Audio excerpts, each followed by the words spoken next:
Watukufu wa Kiislam, baada ya kumshukuru Allah jalla jalalu na kuzitaka rehema na amani zimwendee bwana mtume Muhammad sallallahu alayhi wasallam, ikiwa bado tutaendelea kuelimishana darasa mbalimbali, tunamwomba Mwenyezi Mungu Subhanahu wa Ta'ala ajalie darasa hizi ziwe ni zenye kuleta manufaa katika umma huu wa Kiislam. Inshallah, ndugu yangu Muislam, leo nitakupa somo hili, nenda kalifanyia kazi inshallah. Mtume Muhammad sallallahu alaihi wasallam anasema katika hadithi, iyyakum walhasad fa innal hasada ya'kulu alhasanat kama ta'kulu an-nar al-khatab. Mtume anasema jiepusheni sana na hasad, kwa sababu hasadi inakula mema ya mtu kama vile moto unavyokula kuni. Kwa hasadi ni kitu kibaya sana, tujiepushe sana na husda. Na watu wengi sana wamekuwa wakifanya na husda kwa sababu ya mali, wanafanya na husda kwa sababu ya kuzidiana elimu, hata masheikh wanahusudiana, hata majirani wanahusudiana. Ndio maana Mtume anasema katika hadithi, man kana yu'minu billahi wal yawmil akhir falyukrim dhaifahu. Sawa, mtu atakayemwamini Mwenyezi Mungu na mtume na akaamini siku ya mwisho, basi amkirimu mgeni wake. Lakini pia Mtume akasema, ogopeni sana kumfanyia ubaya jirani, kwa sababu jirani ni mtu mkubwa sana mbele ya Allah subhanahu wa ta'ala. Watu wanahusudiana kwa sababu ya majirani, wengine wanajipata, wengine hawajipati. Kwa nini nyumba yake ina rangi, yangu mimi haina rangi?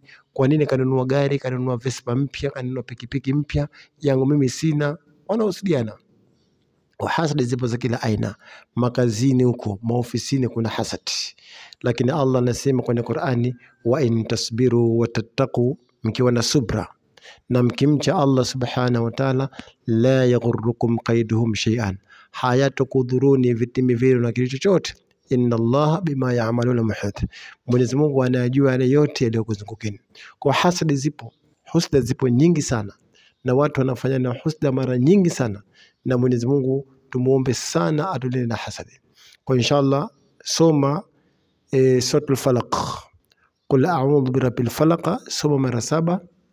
Soma qul a'udhu birabbin nas mara 7, ayatul kursi mara 7, na suratul Fatiha mara 7. Unapotaka kulala, soma sura hizi: Falaq 7, Nas 7, Fatiha 7 na ayatul kursi mara 7. Ukimaliza kusoma sura hizi, jipulizie katika viganja vyako vya mikono usiku kama hivi, kisha jipanguse mwili mzima kuanzia kichwani mpaka miguuni. Kwa uwezo wa Allah utalala ukiwa upo vizuri kabisa na hutoguswa na hasidi yote. Narudia tena, chukua viganja vyako vya mikono, sawa, vikamate kama hivi. Kwanza soma Fatiha, Falaq mara 7, Nasi mara 7, ayatul kursi mara 7 na Fatiha 17 mara 7.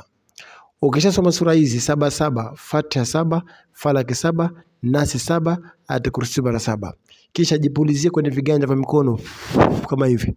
Kisha baada ya hapo jipanguse kuanzia kichwani mpaka miguuni wakati wa usiku unapotaka kulala, kisha lala na udhu. Kwa uwezo wa Allah hakuna mtu yote mbaya atakayekugusa, na Mwenyezi Mungu atakupa ulinzi mpaka asubuhi kwa uwezo wa Allah subhanahu wa ta'ala. Inshallah khairi, tumombe Allah tufanye pesi, na usisahau kufuatilia vipindi hivi mwanzo mwisho kwa sababu ina faida kubwa sana.